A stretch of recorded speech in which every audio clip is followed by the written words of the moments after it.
Je revois ce soir-là, comme si ma mémoire refusait de le laisser s'effacer. J'avais 30 ans, un âge où l'on croit encore que certaines décisions ne changent pas toute une vie. Je me préparais pour l'anniversaire d'une amie. J'avais choisi une tenue un peu trop audacieuse peut-être, une jupe courte qui me donnait l'impression de contrôler quelque chose, ne serait-ce que mon reflet dans le miroir. J'ignorais encore que parfois, ce qu'on croit maîtriser nous échappe dès qu'on franchit une porte. Je me souviens de la lumière chaude de l'appartement où la fête battait son plein. Les rires, la musique, le parfum du gâteau encore tiède. Je me sentais légère, presque insouciante. J'avais l'impression de pouvoir laisser mes inquiétudes au vestiaire, juste pour quelques heures. Et puis je l'ai vu. Il n'était pas particulièrement beau, pas particulièrement original, mais il avait cette façon de me regarder comme si j'étais la seule chose qui comptait dans cette pièce. Ma jupe courte, mes épaules découvertes, tout cela semblait attirer son regard comme un phare dans la nuit. Je me rappelle une sensation étrange, un mélange de curiosité et d'orgueil. On dit qu'on reconnaît les mauvaises rencontres au premier regard. Moi, je n'ai rien reconnu du tout. Ou peut-être que je n'ai pas voulu voir. Il s'est approché, j'ai senti une présence qui m'a enveloppée sans prévenir. Ce soir-là, tout m'a paru simple, presque doux. Comme un chemin sans obstacle. Sijota Baisu. Les semaines ont filé, rapides, étourdissantes. Il savait parler, il savait charmer, il savait me donner l'illusion d'être indispensable. Je croyais avoir trouvé quelqu'un qui m'écoutait, qui me voyait. Je me suis laissé porter par cette impression, comme une femme qui croit enfin toucher quelque chose qu'elle attendait depuis longtemps. Nous nous sommes mariés trop vite, beaucoup trop vite. Je pensais que c'était une aventure, lui pensait que c'était une prise de possession. Les premiers signes, je les ai ignorés. Les petites remarques acides, les critiques déguisées, les silences lourds. J'ai cru que c'était le stress, le travail, les habitudes qui prenaient place. Mais un jour, la première gifle est arrivée, isolée, brutale, comme une fissure dans une vitre impeccablement propre. Je me souviens du bruit plus que de la douleur. Un son sec, irréel. Et juste après, ce sentiment de honte, celui qui vous colle à la peau et vous murmure que quelque part, vous êtes responsable. Je me suis dit que ça n'arriverait plus. Je me suis dit que j'avais peut-être provoqué quelque chose. Et dans ma tête s'est glissé un regret idiot, presque absurde, celui de m'être habillée comme ça le soir où tout avait commencé. Comme si cette jupe avait été la porte d'entrée vers un cauchemar. Les jours ont commencé à se ressembler. La peur, les excuses, les petites stratégies pour éviter les tempêtes. Je vivais dans une maison où chaque bruit me faisait sursauter, où chaque regard pesait plus lourd qu'un jugement. Je n'avais plus de place, plus de voix, plus d'air. On dit que certaines femmes fuient. Moi, je restais, immobile, comme figée dans ma propre vie. Mais une part de moi résistait en silence. Une part minuscule, fragile, mais tenace. Elle murmurait qu'un jour quelque chose changerait. Je ne savais ni quand, ni comment. Je savais seulement que je ne pourrais pas continuer à vivre ainsi, enfermée, brisée, éteinte. Et puis un soir, un détail anodin a tout fait basculer. Un détail que je n'ai jamais oublié. Celui qui m'a poussé à ouvrir enfin les yeux, et peut-être la porte. Je me souviens de ce soir-là comme d'un point de rupture silencieux. Un moment presque banal qui pourtant a changé le rythme de mon souffle.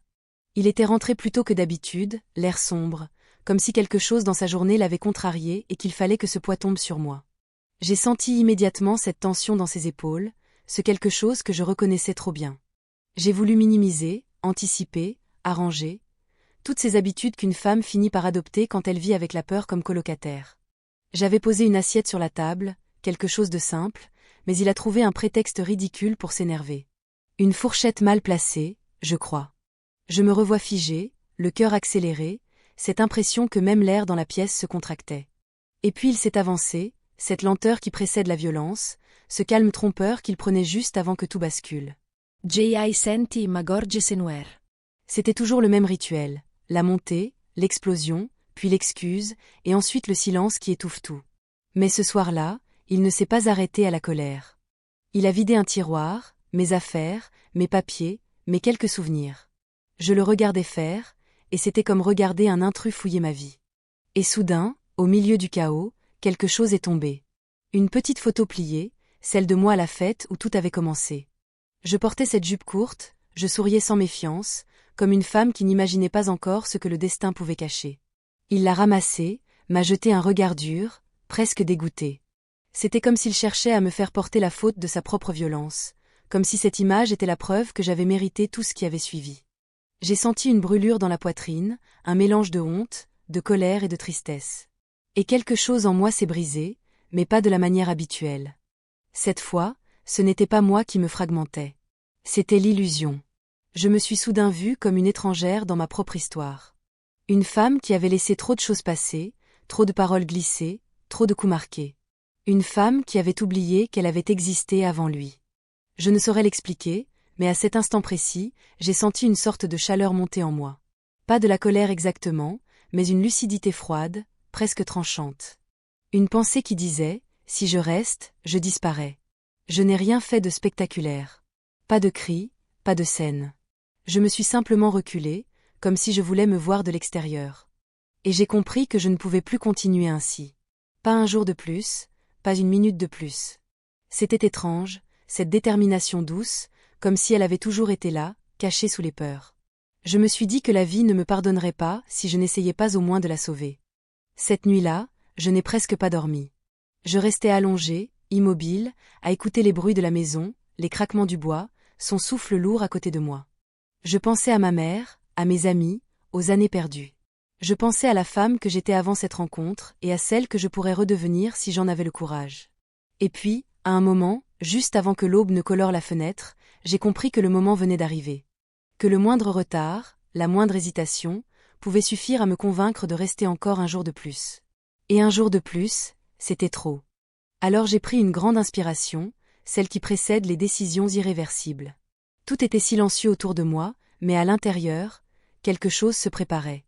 Un élan, une audace nouvelle, fragile mais réelle. Et c'est avec cette sensation, presque étrangère, que j'ai commencé à imaginer ce que serait ma vie si j'osais enfin partir.